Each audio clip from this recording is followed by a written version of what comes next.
Oi, pessoal. Questão interessante aqui de movimento uniformemente variado. O engavetamento é um tipo comum de acidente que ocorre quando motoristas deliberadamente mantêm uma curta distância em relação ao carro à sua frente, e este último, repentinamente, diminui sua velocidade. Em um trecho retilíneo de uma estrada, um automóvel e um caminhão que o segue trafegam no mesmo sentido e na mesma faixa de trânsito, desenvolvendo ambos a velocidade de 108 km por hora. O caminhão e o carro estão a 108 km por hora. Num dado momento, os motoristas veem um cavalo entrando na pista. Assustados, pisam simultaneamente no freio de seu veículo, aplicando respectivamente as acelerações de 3, que seria do carro, e 2 metros por segundo ao quadrado, que seria do caminhão. Supondo desacelerações constantes, aqui a gente passa a entender então que realmente é uma questão de movimento uniformemente variado.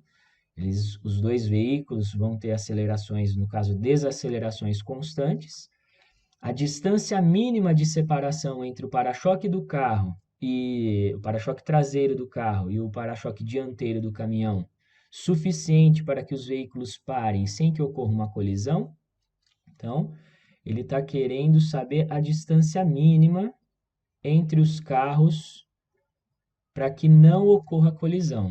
Se a distância é mínima, isso quer dizer que no momento que o caminhão para, ele estava quase para bater no carro. Ele estava quase para bater no para-choque traseiro do carro. Então, isso significa a distância mínima, né? Se ele tiver uma certa distância mínima, na hora que ele parar, na hora que ele conseguir atingir o repouso, ele vai estar no limite aqui para colidir com o carro, mas ele não vai colidir. Então, a gente tem a situação aqui. Eu montei um esqueminha tentando deixar mais claro essa situação. O carro na frente, o caminhão aqui eu chamei de 2, o carro de 1, caminhão atrás. Os dois estão inicialmente com a velocidade de 108 km por hora. Eu já converti aqui para metros por segundo, dividindo por 3,6. Os dois estão então a 30 metros por segundo. O carro ele começa a frear, aqui seria o instante inicial, né, do movimento. O carro começa a frear com uma aceleração de 3 e o caminhão, no mesmo tempo, começa a frear com uma desaceleração de 2.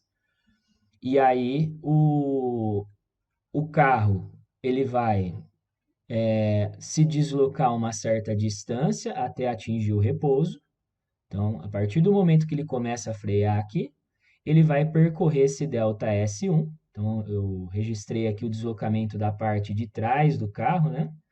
A parte de trás do carro desloca esse delta S1 até atingir o repouso.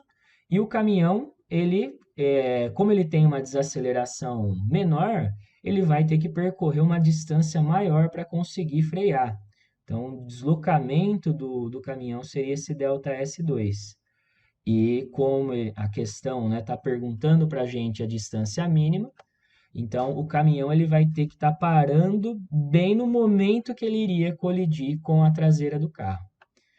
Então, com esse desenho, fica mais fácil da gente verificar a relação entre os deslocamentos e essa distância mínima. O deslocamento do caminhão seria a soma dessa distância mínima com o deslocamento do carro. A gente poderia pensar da seguinte forma: a distância que deixa eu apagar aqui, a distância que o caminhão precisa percorrer para não conseguir colidir com o carro é a distância que separa os dois inicialmente, mais a distância que o carro percorre. Então, essa daqui é a relação entre os deslocamentos e a distância mínima. Com essa expressão, a gente vai calcular separadamente quanto que vale o ΔS2 e o ΔS1, e depois a gente volta aqui e acha o que ele está pedindo, que seria essa distância x. Os dois movimentos são uniformemente variados, os dois têm desacelerações constantes, e eu sei a velocidade inicial dos dois e a velocidade final, mas a gente não sabe o tempo.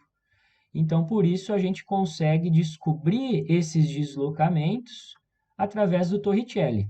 Então, eu vou calcular primeiro o deslocamento do carro 1 e depois do caminhão. Então, fazendo aqui o Torricelli para o carro 1. A velocidade dele final, deixa eu ver como é que eu pus aqui, V1 ao quadrado. Então, a velocidade final ao quadrado é a velocidade inicial dele ao quadrado, mais 2 vezes A vezes o ΔS do carro 1. Do carro, né, no caso.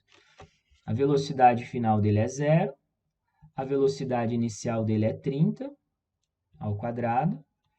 A aceleração dele é 3, mas como ela está no sentido oposto aqui à orientação da trajetória, aqui nesse referencial, eu também poderia pensar como aceleração e velocidade têm sentidos opostos. Se eu estou colocando a velocidade sendo positiva aqui, a aceleração tem que ser negativa, uma desaceleração aqui no caso.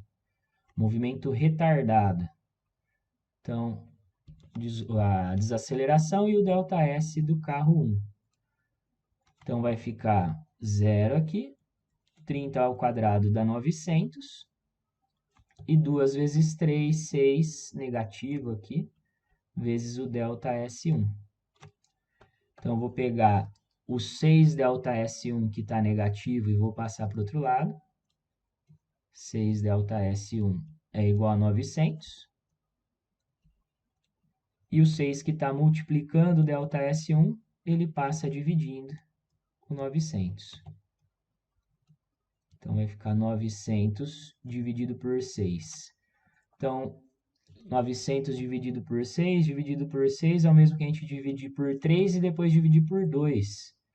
Então, ficaria 900 por 3 daria 300, dividido por 2, 150. Então, tem aqui um deslocamento, o deslocamento do carro seria 150 metros. Deslocamento do carro.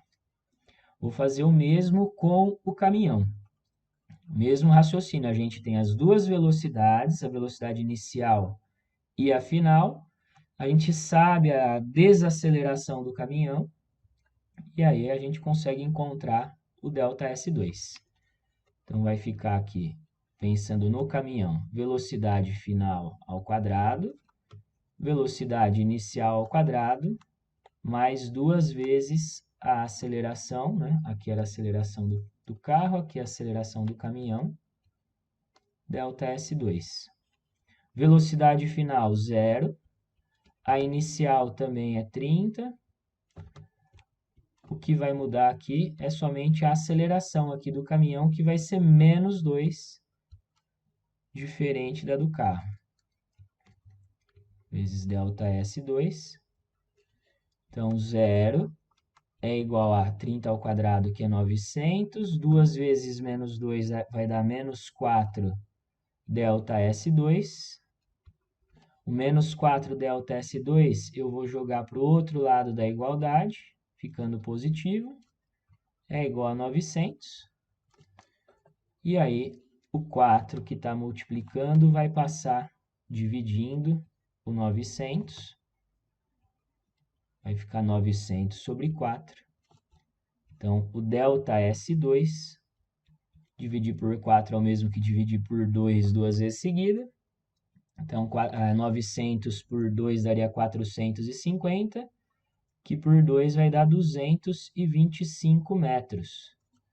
225 metros é o deslocamento do caminhão. Então, como ele está perguntando a distância mínima, x, é só substituir agora na expressão aqui de cima. Então, eu tenho o deslocamento do caminhão, que é 225, o x, que é o que a gente está procurando, e o deslocamento do carro, que vale 150. Passo 150 subtraindo, e a gente vai obter aqui o valor do x.